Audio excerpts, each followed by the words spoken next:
রাত পোহালেই 2026 এডিসি নির্বাচনের ফলাফল ঘোষণা হতে চলেছে। আমরা যখন কথা বলছি তখন ঘড়ি কাটায় 10:30 বাজে। আগামীকাল যখন ভোট গণনা শুরু হবে তখন গোটা এলাকা জুড়ে পুলিশি কড়া নিরাপত্তা লক্ষ্য করা যাবে। যদিও আমরা যখন এই মুহূর্তে এখানে অবস্থান করছি রাত্রিবেলা, তখন কিন্তু এখানে খুব বেশি একটা প্রশাসনিক আধিকারিক বা পুলিশ বা কোনো ধরনের আরক্ষা প্রশাসনকে আমরা কিন্তু দেখতে পাচ্ছি না। সাধারণ মানুষের চলাচল এখানে স্বাভাবিক রয়েছে, একটা ভালো বিষয়। যানবাহন চলাচল করছে, সাধারণ মানুষ চলাচল করছে, তবে ততটা কিন্তু চলাচল নেই। তবে আমরা ওসি আরকিপুর সঞ্জীব লস্কর, ওনার সঙ্গে আমরা কথা বলেছি। তিনি বলছেন যে বিএনএস 163 দ্বারা লাগু থাকবে। অন্যান্য বছর যখন বিভিন্ন দলের যারা কর্মী সমর্থক থাকেন তারা কিন্তু এসে জমায়েত হন, এবার বিভিন্ন পরিস্থিতির কারণে রাজনৈতিক প্রথম থেকেই যখন কিছু পরিস্থিতি নিয়ে একটা প্রশ্নবোধক চিহ্নের মধ্যে রয়েছে, তখন কিন্তু প্রশাসন থেকে অর্থাৎ গোমতী জেলা এসপির কাছ থেকে একটা বার্তা আমরা পেয়েছি যে কোথায়ও এই এলাকা জুড়ে কোথায়ও কোনো দলের কর্মী সমর্থক তারা জড়ো হতে পারবেন না, কারণ বিএনএস 163 যেটা 144 আগে ছিল সেই ধারাটা কিন্তু লাগু থাকবে।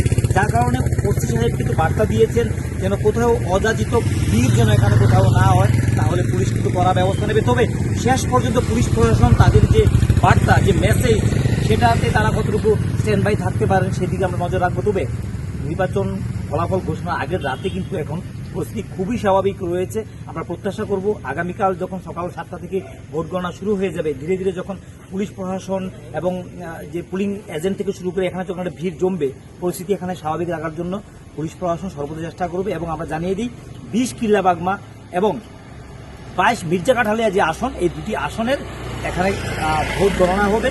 এবং এই ভোট গণনার যে গতবারের ফলাফল ছিল, একটি কেন্দ্রে যে মির্জা কাঠালিয়া সেখানে পদ্মলোচন ত্রিপুরা তিনি জয়ী হয়েছিলেন।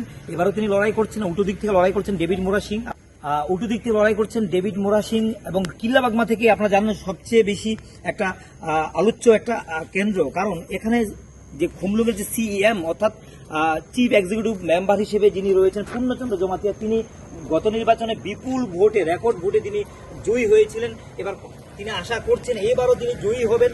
তবে আশাবাদী বিজেপি দলের অমর জমাতিয়া, যিনি বিজেপি পক্ষ এবার লড়াই করছেন, তিনি প্রত্যাশা করছেন বিধানসভা নির্বাচনে কিন্তু এখানে রামপদ জমাতিয়া তিনি জয়ী হয়েছেন। একদিকে পাহাড়ে যখন এই একই কেন্দ্র থেকে বাগমা থেকে যখন বিজেপি জয়ী হয়েছে, উল্টো দিকে গতবার কিন্তু কিল্লাবাগমা থেকে জয়ী হয়েছিলেন পূর্ণচন্দ্র জমাতিয়া, যিনি জয়ী হয়ে এডিসি সিএম হয়েছেন। আমরা লক্ষ্য রাখছি, নজর রাখছি আগামী রাতের দিকে কী ফলাফল হয়। তবে আমরা এখান থেকে আবেদন জানাবো, যারাই যে পার্টির হোক না কেন, ফলাফল যাই হোক না কেন, শান্তি সম্প্রীতি শৃঙ্খলা কিন্তু নষ্ট করা যাবে না। এবং পুলিশ প্রশাসনও এদিক থেকে কড়া পদক্ষেপ গ্রহণ করবেন, এই প্রত্যাশা কিন্তু আমরা রাখছি। এবং একটা শান্তি শৃঙ্খলা স্থাপন হবে, কারণ আমরা আবারও জানিয়ে দিই 22 মির্জা কাঠালে দিয়ে কিন্তু এবারও ভোটের দিন কিন্তু একটা অশান্তির পরিবেশ তৈরি হয়েছিল।